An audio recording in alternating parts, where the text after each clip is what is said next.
Here at Double Clutch, in the House of Classics, we care about cars.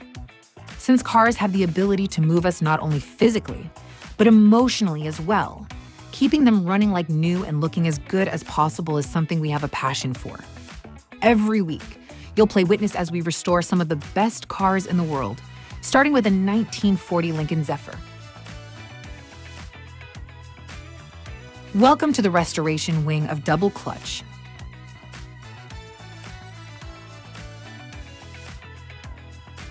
Last time at Carl's Custom Cars, they took measurements for the car's upholstery, and Pete began some body work on the back end of the 1940 Lincoln Zephyr. Today, Carl will show us what they're doing to make new retainer clips for the back fender. Pete will continue his work on the back end of the car as they look at repairing the mounting bracket for the Zephyr's spare tire. This is the back fender off the 40 Zephyr, and this car had fender skirts. These fender skirts fit in here, and as you can see, they have tabs on them that lock into the fender. We ran into a small problem there. There are 3 of these retainers on the back fender on each side, and they had rubber molded onto steel that bolted to the fender that the tabs on the skirts latched into. Well, as you can see, they're pretty well shot. They're wore out. We're going to have to make these. They are not available. We could not find them.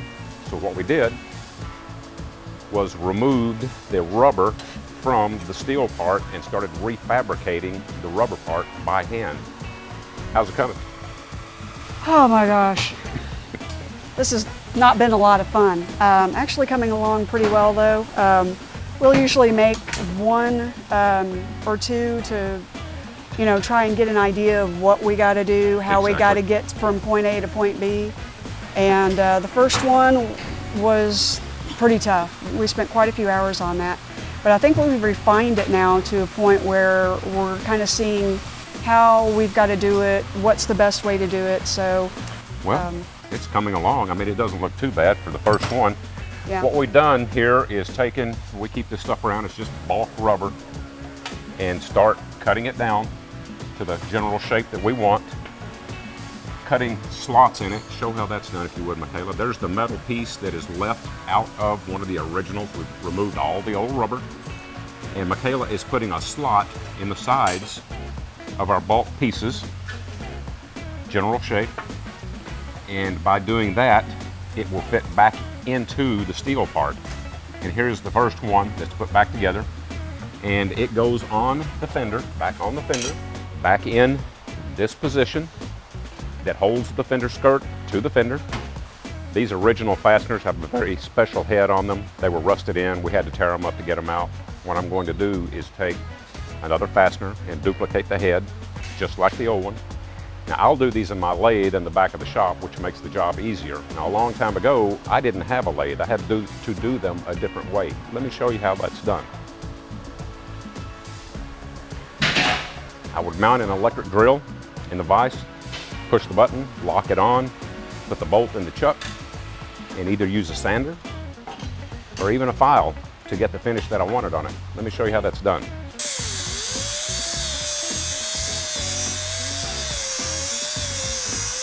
To those fenders, I'll make probably 9 of them to put that part back together, and we're moving on to the next step. We do have most of the bodywork done up to this point. I got 1 fender to do, finished the deck lid, and we're getting really close to getting paintable. This is the part that was on the inside of the trunk. Reinforcement, the spare tire mounting bracket attaches on here. We got to clean this up and straighten this too. And Carl will show you exactly where this goes.